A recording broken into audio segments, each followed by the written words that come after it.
Bonjour à tous. Dans cette vidéo, nous allons explorer un élément fondamental qui explique les performances remarquables des batteries lithium-ion actuelles, le lithium.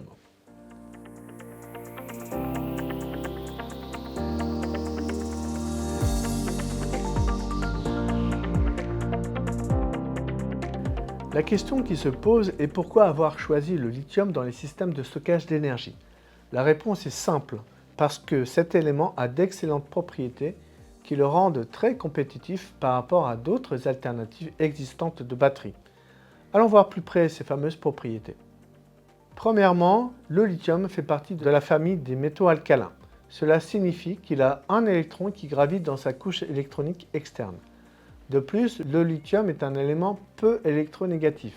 Cela signifie qu'il a une relativement faible tendance à attirer les électrons vers son noyau.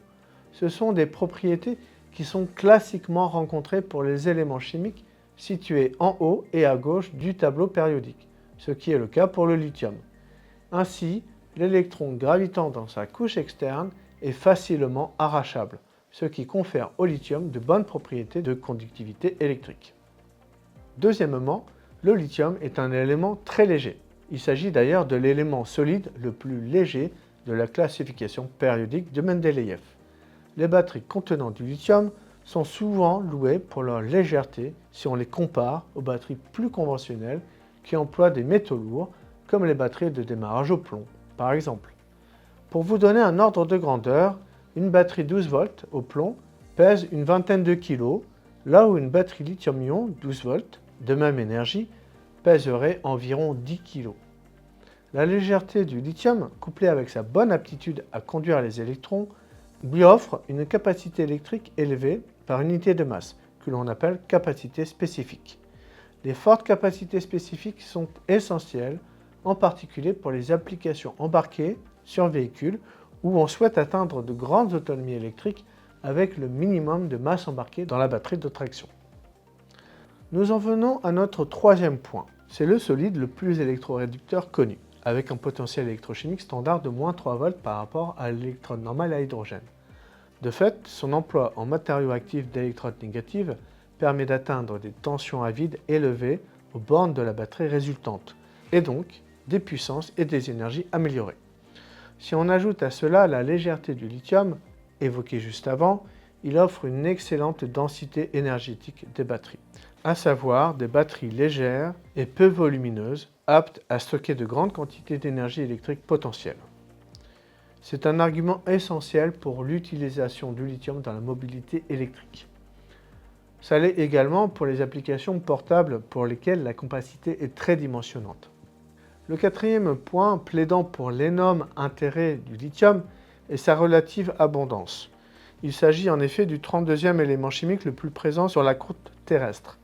Ses réserves étaient estimées à 86 millions de tonnes en 2020 d'après l'USGS, l'Institut géologique américain. Toutefois, à l'instar de la plupart des métaux exploités sur la Terre, le lithium n'existe pas naturellement sous sa forme pure. Il se présente sous forme de sel, comme dans les salars des Andes sud-américaines, dans les eaux thermales ou encore dans les sols, sous les océans et mers. Il peut également se présenter sous la forme de minerais, comme en Australie ou encore au Zimbabwe. Aussi, certains gisements identifiés ne sont pas exploités à ce jour pour des raisons économiques, mais pourraient très bien s'avérer viables selon l'évolution du marché. Toujours d'après l'USGS, les réserves mondiales, c'est-à-dire les gisements exploités, étaient estimés à 21 millions de tonnes en 2020.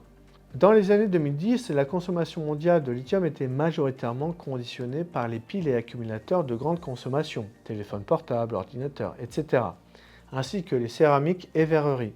Clairement, de nos jours, l'électrification des véhicules est la source très majoritaire de consommation du lithium dans le monde. Pour illustrer le propos, l'utilisation du lithium pour toutes les batteries confondues représentait 23% du marché global en 2010. Elle représentait 71% du marché en 2020. Ainsi, on a vu que le lithium présente d'énormes avantages pour son emploi dans les batteries modernes, qu'il s'agisse de ses propriétés électroniques, de sa légèreté, de son fort caractère électroréducteur, ainsi que de sa relativement bonne abondance sur Terre. Toutefois, l'utilisation du lithium dans les batteries n'a pas que des avantages. En effet, Le lithium est très réactif avec l'eau.